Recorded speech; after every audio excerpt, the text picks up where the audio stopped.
அரசன் அரண்மனை வாயில் முன் அழுத கண்ணோடு தலை விரித்த கோலத்தோடு ஒரு பெண் வந்து நிற்கிறாள். ஓ, அப்படி அந்த பெண்ணிற்கு என்ன துயரமோ என்று கேட்டாயா? அந்த பெண் மூளை கண்ணால் கூற வேண்டும் என்று சொல்கிறாள். அவள் உங்களிடம் நீதி கேட்டு வந்திருப்பதாக கூறுகிறாள். ஓ, நீதி கேட்டு வந்திருக்கிறாள். சரி, அவள் உள்ளே எனக்கு உத்தரவு பண்ணாள்.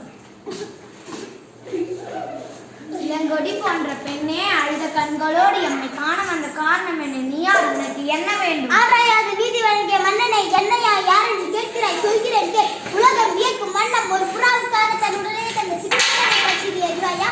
பார்ப்போற்று பசுவை மக்கள் தெய்வ வணங்க அதன் கட்சியை தேர்காலில் ஏற்றுக்கொண்டு தன் மகனை மதிய தேர்காலில் ஏற்றுக்கொண்டு மன்னநீதி சோழனை பற்றி போதும் நிறுத்து. நான் கேட்ட வினாக்களுக்கு நீ இன்னும் விடையளிக்கவில்லை. அதை விட்டு வேறு எதையை கூறிக்கொண்டிருக்கிறாய்? இறப்பின் அருமை தெரியாத மன்னனை என் நிலை தெரியாமல் தானே நீ இப்படி பேசிக் கொண்டிருக்கிறாய். நான் இதுவரை கூறிய பெருமைமிக்க சோழ மன்னர்கள் அந்த புகார் நகரமே எனது ஊர். அவ்வூரில் பழியில்லா சிறப்பினுடைய மாசாத்துவான் மகனாகிய கோவலன் என்பவரின் மனைவி நான்.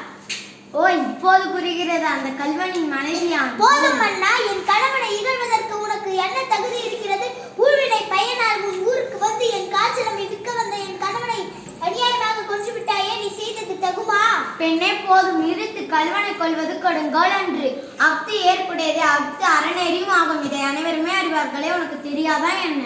அறநெறி தவறிய மன்னனை தவறிவிட்டவர்களை தண்டித்தல் தகுதியுடைய மன்னன் கூறியது என்பதை நானும் அறிவேன். ஆனால் அதை கூறுவது போல என் கணவன் கல்வன் அல்லன். அவனிடம் இருந்த சிலம்பு மரச்சிற்கு என் சிலம்பன்று.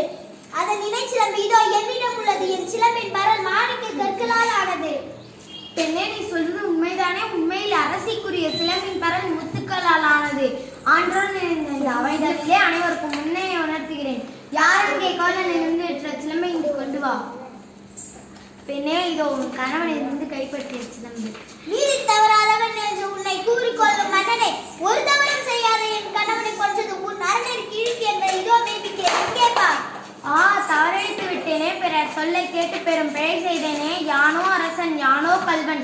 இதுவரை என் குலத்தில் யாரும் செய்யாத பழி சொல்லுக்கு ஆளாகிவிட்டேனே. இனி நான் இருந்தால் தகுமா? வெண்கொற்ற கொடை எதற்கு? செங்கோல் தான் எதற்கு? என் வாழ்நாள் என்னோடு முடிவதாக. ஐயோ மன்னா!